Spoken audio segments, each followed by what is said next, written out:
You can think of X-rays as photos made from high-energy photons that penetrate the body tissues so that we can see what's going on inside. Just like visible light, X-rays are less likely to penetrate denser materials.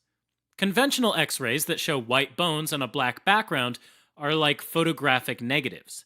The darkest parts of the film, like the lungs, are areas where more photons can penetrate the body.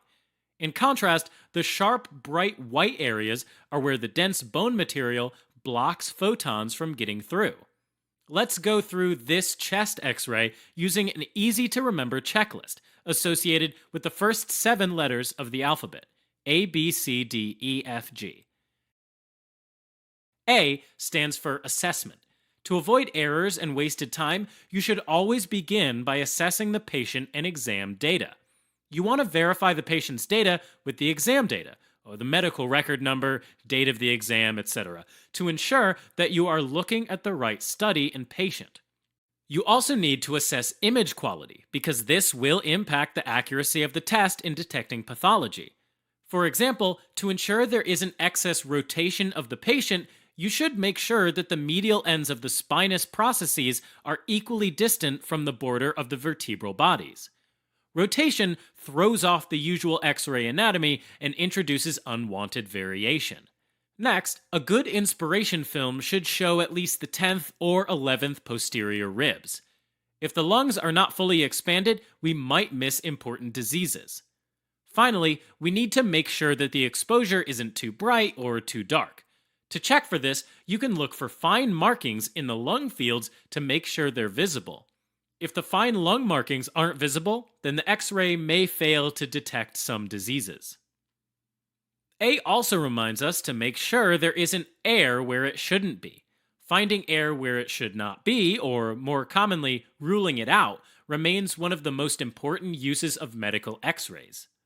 Diagnoses like pneumothorax, pneumomediastinum, pneumoperitoneum, and subcutaneous emphysema are all examples of air where it shouldn't be. All of these are surgical emergencies and can be diagnosed by a simple chest X-ray. Finally, if the major airways, like the trachea, are bent or deviated, another example of air where it shouldn't be, it may signal an underlying mass. B is for bones. Start by looking at both clavicles and all 12 pairs of ribs one at a time to make sure that there are no fractures, deformities, or missing bones. B is also for the body wall and soft tissues outside of the chest. This is an easily overlooked part of the chest X-ray, and it should be checked for swelling, masses, and other things.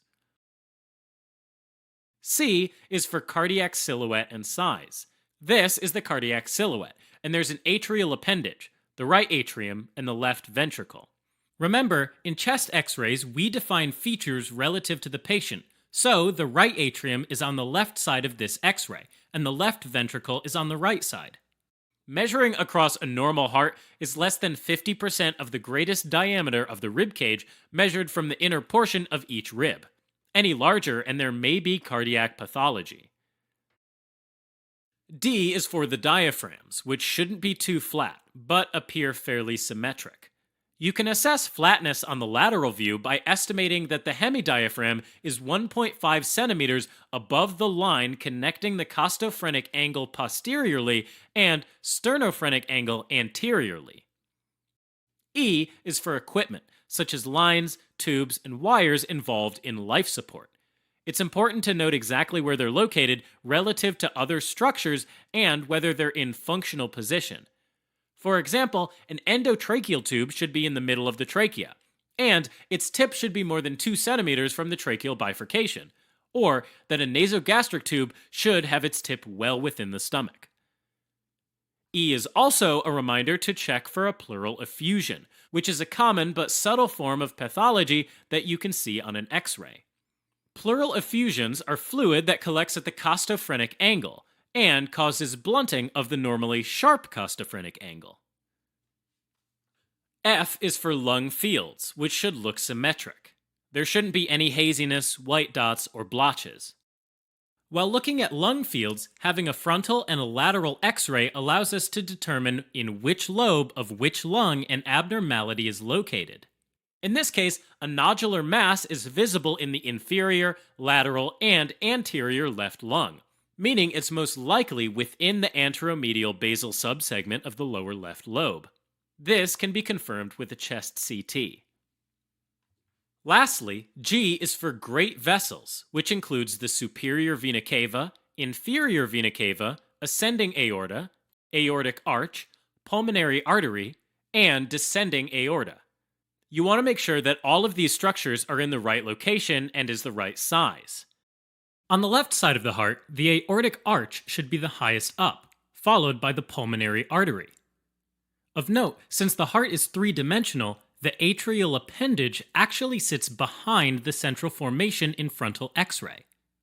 On the right side, the superior vena cava, ascending aorta, right ventricle, left ventricle, and inferior vena cava should all be visible.